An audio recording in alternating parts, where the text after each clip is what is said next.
Hey guys, welcome back to the channel, and today we're going to be introducing some big characters, all who are very important in this story.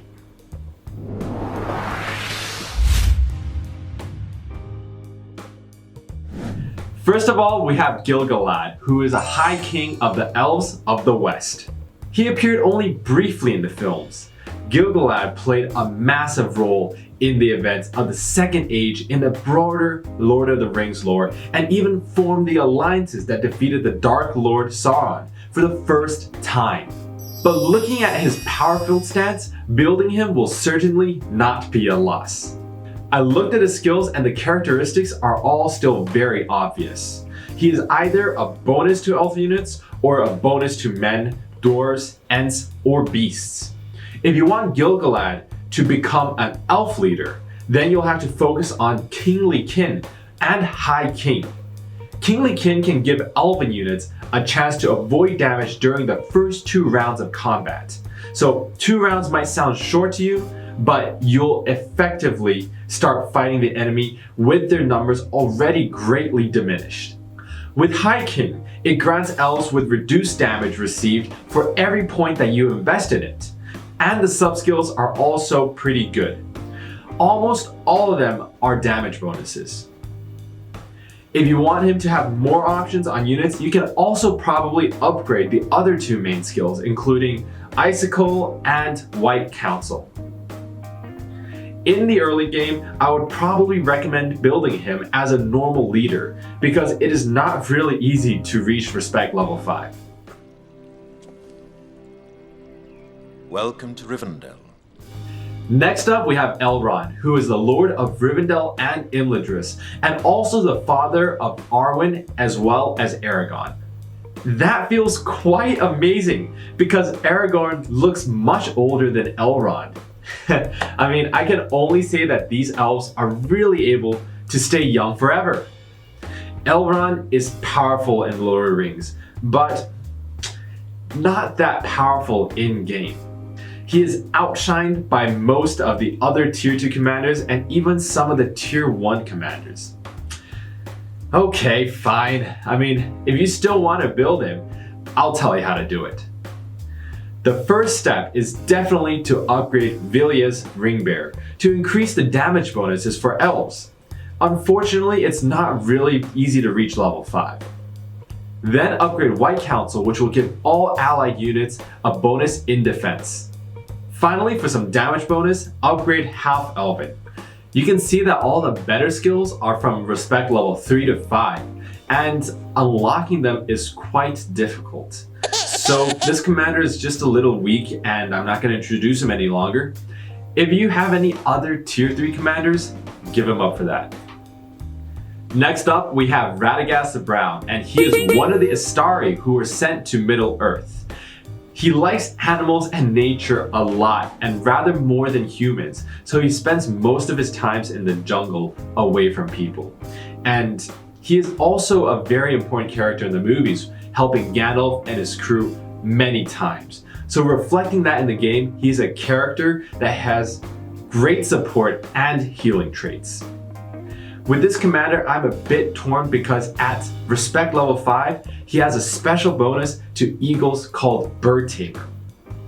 It doesn't have any damage bonus, only speed bonus, and at max level it also can have a stun immunity. Though respect level 5 is not easy to unlock, so I think it is better to upgrade Healer and the Brown first. These 2 skills are related to recovery of HP and defense skills. If the 2 main skills are maxed out, he will be a very strong defensive commander. So as long as he defends the important territories, he'll be doing a good job. If you let him lead the defensive dwarf units, even if an enemy attacks you all night, you will be never defeated.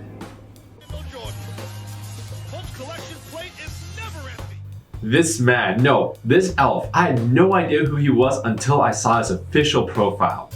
Thranduil is the Elven King of the Woodland Realm in Mirwood. And father of Legolas? Okay, let me think about the logic of that. Legolas is usually the dream husband of most girls that watch Lord of the Rings. And Thranduil, does that make him the Dream Father? Sounds kind of funny. So let's look at his first 4 main skills, which can be divided into 2 directions. One is damage bonus, which is Mirkwood's Vigor, and one is defense bonus, which is Grey Elf, Heir of Greenwood the Great, and King of the Woodland Realm. This shows that the commander may be a defensive leader. With these 3 defensive bonuses, you can upgrade King of the Woodland Realm first, a defense bonus to Elves, and then afterwards upgrade Grey Elf, which has a chance to dodge enemy attacks. And its sub-skills are bonuses to ranged units. With that said, most of the elf units are ranged units. This makes him one of the strongest elven defense leaders. The next character we have is a dwarf, and he's a very special dwarf. He is the Dwarf Lord of the Iron Hills, and he is also the 5th king under the mountain. He's a very powerful commander and is quite cool. His main skills are all related to attack bonuses, and I think first of all, we can upgrade King Under the Mountain, which is both a damage bonus and can also improve the defense of dwarves. And his sub-skills are also around the commander's attack and defense. Dane Ironfoot has high might, so also upgrade this skill. He absolutely can cause crazy damage to enemy units. So in addition, you can also choose Lord of the Iron Hills and Durin's Blood, both of which can have a great bonus to himself or his units, especially Dwarven units.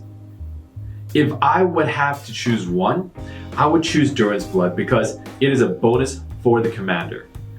With King Under the Mountain, the effects will be better. Thorn. He kind of looks like a bad guy, but he is actually quite a great king of the dwarves. His quest to reclaim the Lonely Mountain proved successful with the help of Gandalf. In the tier 3 commanders list, there are quite a lot of dwarves, and Thorn's skills seem very good amongst them. And some of the main skills even have 2 bonuses. King of Turnsfolk is pretty good too, which is a defense bonus for dwarf units.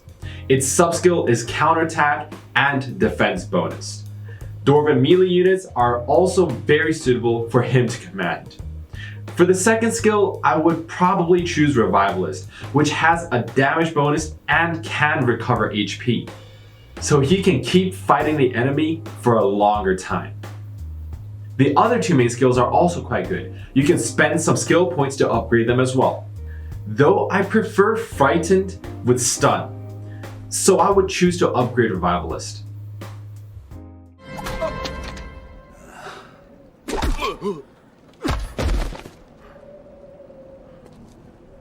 Prepare for battle! Wow, our dear Gandalf is here again, but this time he is Gandalf the White. If you just watched the first Lord of the Rings movie, you'll probably be wondering why is he not Gandalf the Grey, and what has he become? So, spoiler alert first, it happened because Saruman betrayed the Istari, so Gandalf became the leader of the Order and the primary obstacle facing evil's return to power. Let's see what good skills he has. Firstly, Gandalf the White's trait is Strategist.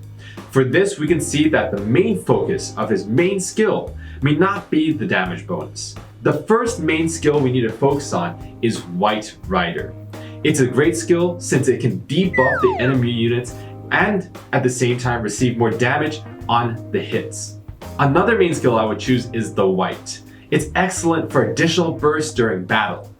White Council is also quite a good skill here. You can also pay attention to it. Units under Gandalf's leadership will receive stun immunity, while damage is also increased if you can take him as your commander. Tell me, where is Gandalf? For I much desire to speak with him. Galadriel, Celeborn's wife.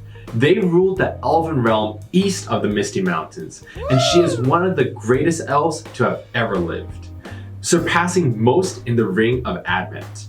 As a tier 3 commander, her Respect 5 main skills is certainly very good, so I recommend upgrading Nenya's Guardian. Galadriel's highest stats is focus, and she can make it even better, so it is very necessary to upgrade this main skill. Its sub-skill are also very good bonuses to HP and defense. Another main skill that I would upgrade is Mistress of Magic, which makes focus stats even better. So with the upgrade, Galadriel will be a very powerful commander with focus damage. The remaining skill points you can spend as you want, since the remaining 2 main skills are pretty good as well. The King of the Dead looks pretty deadly. Although he is not 100% the same as the film, he still looks pretty cool. He leads the Dead Man of Dunharrow, the Oathbreakers who had betrayed Isildur when they failed to help him fight Sauron as promised. So he was cursed along with his men. For the main skill, I would upgrade Army of the Dead first, a HP recovery skill, and at max level, it can gain stun immunity, which can reduce the number of stuns. And as you know, in the late game, many commander skills will have stun in it, so it is definitely a benefit. After that, upgrade Incorporeal, which is a very strong damage bonus. Even its sub-skills are also able to increase damage.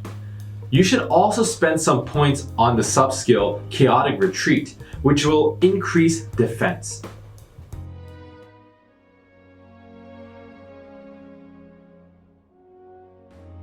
Aragorn II, son of Arathorn II and Gilrain.